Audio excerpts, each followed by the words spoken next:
Don't want to interfere with the process, to let the parliamentary process get finished and then go to them. We have gone to them now. It's over. The courts will interrogate the process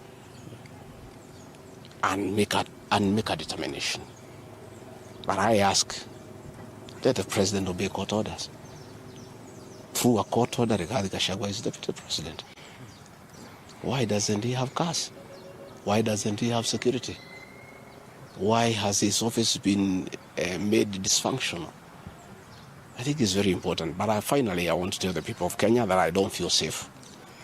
And for the first time, let me say that on 30th of August in Kisumu, undercover security agents entered my room in Kisumu and bagged it.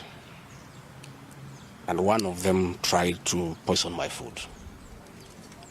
But we detected it, and we were able to escape the scheme. I was supposed to be killed through poisoning. On 3rd of September,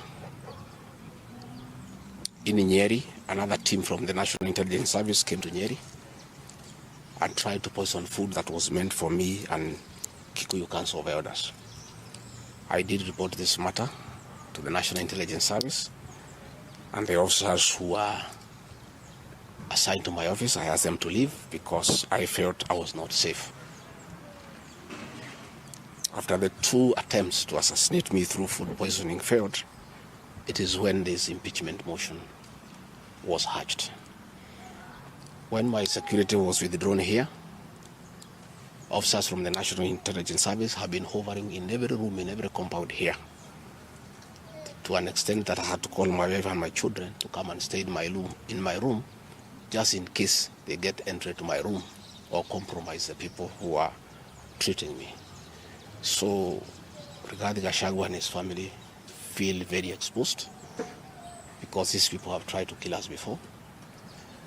They have now tried to get us out of office. So I asked President William Ruto, my brother, I helped you to be president. Leave me alone. Leave my children alone. Do whatever you want, but let me live. Let me look after my children. You can do whatever you want with the country, but allow me to live. Because I was there for you when you needed somebody to be there for you. When you were in trouble and you needed a man who could stand with you, I stood with you, with my family.